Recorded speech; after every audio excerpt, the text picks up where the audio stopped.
Our playoff march continues as the Leafs beat the Panthers in a shootout. Our playoff march continues! Toronto Maple Leafs have named Dion Phaneuf the 18th team captain in Leaf history. Leafs, beast in the East.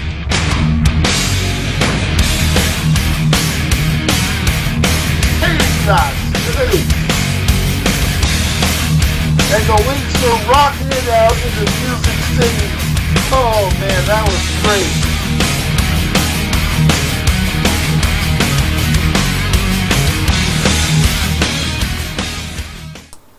To think, a year ago yesterday, Brian Burke pulled off a trade that sent Dion Phaneuf, Shuey, and Ollie to the Toronto Maple Leafs in exchange for Stajan, Hagman, Myers, and White, and traded Vesa Toskala and Jason Blake to Anaheim for J.S. Shigear, in which Brian Burke got credit for that trade because the contract that John Ferguson Jr. gave Jason Blake pretty much nearly made him unmovable. So, way to go, Brian Burke.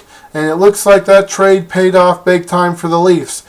Also, happy birthday to Mikhail Grabowski, who's having a career year with the Leafs this year.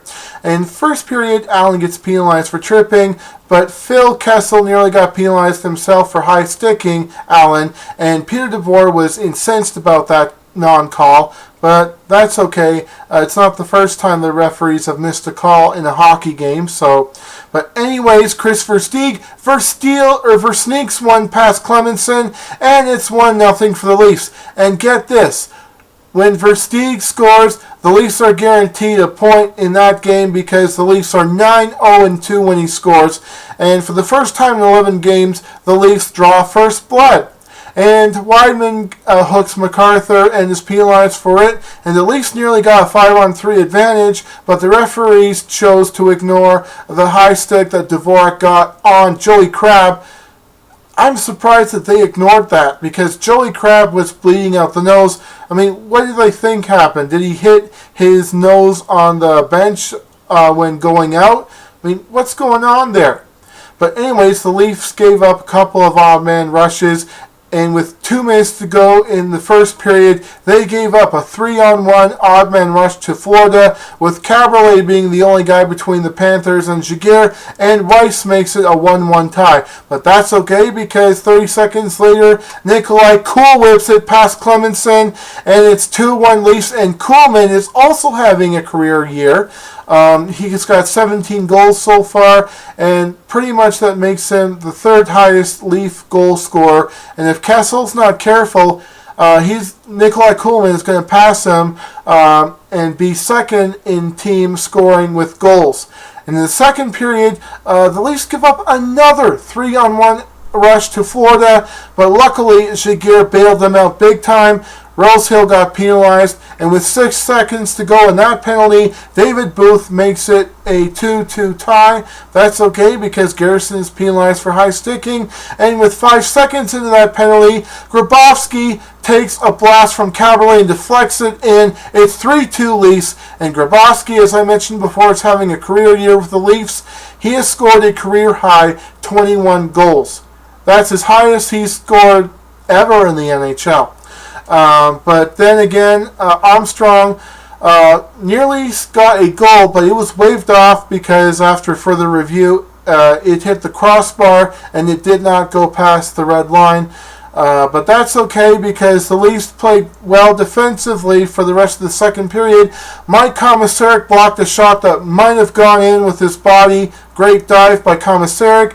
The Leafs get a couple of penalties to Tim Brent and Joey Crabbe, and Armstrong takes a high stick, and once again, the referees missed that call too. Jeez. Anyways, in the third period, nothing happened in the first half of the third, but Kessel gets a breakaway and a stop by Clemenson, who came out to challenge him and won the challenge. And Shigear makes a big save on Reisner. Versteeg makes a goal-saving stop to keep the game at 3-2 for the Leafs. But unfortunately, Kessel was also hooked. He didn't draw a power play there, but he held up his elbow to stop Olesh from hitting him, and he gets penalized for elbowing. I mean, He was only trying to protect himself. Jeez. And in that power play, Kulikov shoots it on net, and Jagir stops him, but Stillman's there to take the rebound, and it's a 3-3 tie, and we're going to overtime. And in overtime, the only thing that's worth mentioning is that Phil Kessel got a breakaway, and he made a nice dig to get around the Florida defense, but he just couldn't get that puck elevated over Clemenson's right pad. So we're going to the shootout. Versteeg doesn't score, but David Booth pulls off Mikhail Grabovski spinorama and scores to make it 1-0 for the Panthers in the shootout. But that's okay because David Booth was the only goal scorer in the shootout for the Panthers, as Tyler Bozak and Colby Armstrong both score in the shootout for the Leafs, and the Leafs win at 4-3. And later I found out that Colby Armstrong had a name for that move that scored in that shootout goal. It was the one-legged rubberneck surprise. Okay there. But anyways, the Leafs win, and this is the great kind of start that they needed because, well, with the All-Star break and Kessel being picked last and Kessel not even scoring a point in the All-Star game, the Leafs needed this win big time, despite the fact that they gave up a point to the team that's in front of them that they're trying to leapfrog. Well, anyways, the win's a win, and we need wins more than anything right now to help get our playoff march kick-started again and help get our way back into that playoff spot that we should have had in the first place.